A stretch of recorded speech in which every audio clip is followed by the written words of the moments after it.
നാം വിശ്വസിച്ച പലരും ഒരുപക്ഷെ നമുക്കെതിരായേക്കാം. എന്നാൽ ഇരുൾ അടഞ്ഞ വഴികളിൽ തിരുനാളമാകുവാൻ ഇന്നത്തെ ചിന്ത. Praise Lord. ദൈവനാമത്തിന് മഹത്വമുണ്ടാകട്ടെ. സങ്കീർത്തനം 41 അധ്യായത്തിൽ കടന്നു വരുമ്പോൾ ദാവീദിന്റെ ഒരു പ്രാർത്ഥനയാണ് നമുക്ക് കാണുവാൻ കഴിയുന്നത്. ദൈവത്തിന്റെ സന്നിധാനത്തിൽ കൃപയ്ക്കു വേണ്ടി ദാവീദ് വാഞ്ചിക്കുകയും പ്രാർത്ഥിക്കുകയും ആഗ്രഹിക്കുകയും ചെയ്യുകയാണ്. ഈ അധ്യായത്തിൽ പ്രധാനമായിട്ട് നമുക്ക് എടുത്തു കാണുവാൻ കഴിയുന്ന ഒരു വിഷയം, കർത്താവേ എന്നോട് കൃപയുണ്ടാകണമേ, കൃപ തോന്നി എന്നെ സൗഖ്യമാക്കണമേ, കൃപ തോന്നി എന്നെ എഴുന്നേൽപ്പിക്കണമേ എന്ന് താൻ പ്രാർത്ഥിക്കുകയാണ്. 1 വാക്യത്തിൽ ഇങ്ങനെയാണ് പറയുന്നത്, എളിയവനെ ആദരിക്കുന്നവൻ ഭാഗ്യവാൻ. എളിയ മനുഷ്യനെ ആരാധരിച്ചാലും ആ വ്യക്തി ഭാഗ്യവാനാണെന്ന് താൻ രേഖപ്പെടുത്തുകയാണ്. അതോടനുബന്ധിച്ച് തന്നെ എളിയവനെ ആദരിക്കുന്നവന്റെ ജീവിതത്തിൽ ദൈവം നൽകുന്ന അനുഗ്രഹങ്ങളെക്കുറിച്ച്, അല്ലെങ്കിൽ ദൈവത്തിൽ നിന്ന് പ്രാപിക്കുന്ന ചില നന്മകളെക്കുറിച്ച് താൻ പറയുകയാണ്. അനർത്ഥ ദിവസത്തിൽ യഹോവ അവനെ വിടുവിക്കും. അപ്പോൾ അനർത്ഥം കടന്നു വരുമ്പോൾ ദൈവം എളിയവനെ ആദരിക്കുന്ന മനുഷ്യനെ ദൈവം വിടുവിക്കുകയാണ്. യഹോവ അവനെ കാത്ത് ജീവനോടെ പാലിക്കും. അവൻ ഭൂമിയിൽ ഭാഗ്യവാനായിരിക്കും. അവന്റെ ശത്രുക്കളുടെ ഇഷ്ടത്തിന് നീ അവനെ ഏൽപ്പിക്കുകയില്ല. യഹോവ അവനെ രോഗശയ്യയിൽ താങ്ങും. ദീനത്തിൽ നീ അവന്റെ കിടക്ക എല്ലാം മാറ്റിവിരിക്കുന്നു. Praise the Lord. അപ്പോൾ ആദ്യത്തെ 3 വാക്യങ്ങളിൽ ദൈവത്താൽ ലഭിക്കുന്ന അനുഗ്രഹത്തെക്കുറിച്ചാണ് രേഖപ്പെടുത്തിയിരിക്കുന്നത്. നാം എളിയവരെ ആദരിക്കുമ്പോൾ കർത്താവ് നമ്മെ ഓർക്കും. ദീനത്തിൽ ദൈവം നമ്മെ താങ്ങും. അവൻ സ്വതന്ത്രം ജീവനോടെ കർത്താവ് പാലിക്കും. ശത്രുക്കളുടെ ഇഷ്ടത്തിന് ഏൽപ്പിക്കത്തില്ല.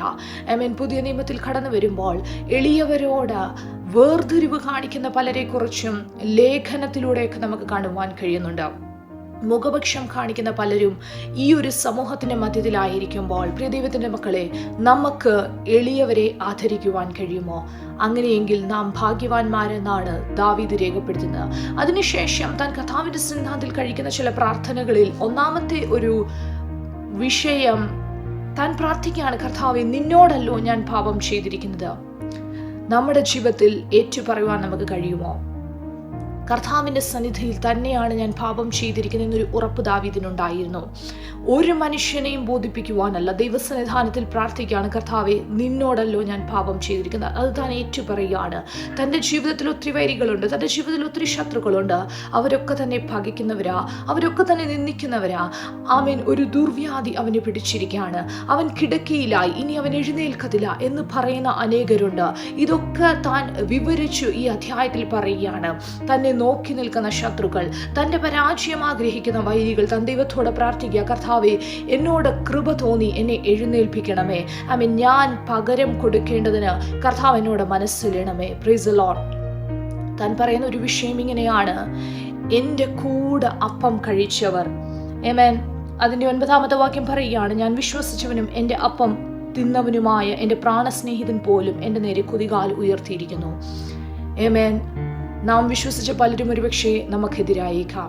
എന്നാൽ കർത്താവിൻ്റെ വചനത്തിൽ നിന്ന്, ദാവീദിന്റെ അനുഭവത്തിൽ നിന്ന് നമുക്ക് മനസ്സിലാക്കിയെടുക്കുവാൻ കഴിയുന്നത്, വൈരികളുണ്ടെങ്കിലും കൂടെ അപ്പം തിന്നവരും താൻ വിശ്വസിച്ച പലരും തനിക്ക് വിരോധമായി കുതികാല് എഴുന്നേൽപ്പിക്കുമ്പോൾ ആമേൻ സ്തോത്രം, തന്നോട് കൂടെ നിന്നൊരു ദൈവസാന്നിധ്യമുണ്ട്, തന്നെ കൈവിടാതെ നിന്നൊരു ദൈവസാന്നിധ്യമുണ്ട്. ഹല്ലേലൂയ. പ്രിയ ദൈവത്തിന്റെ ജനമേ, ആര് നമ്മെ കൈവിട്ടാലും, നാം വിശ്വസിച്ച പലരും നമ്മെ മാറിപ്പോയാലും, പ്രൈസ് ദി ലോർഡ്, നമ്മുടെ കൂടെ അപ്പം തിന്ന പലരും മാറി നിന്നാലും ദൈവം നമ്മെ കൈവിടത്തില്ല. ഹല്ലേലൂയ.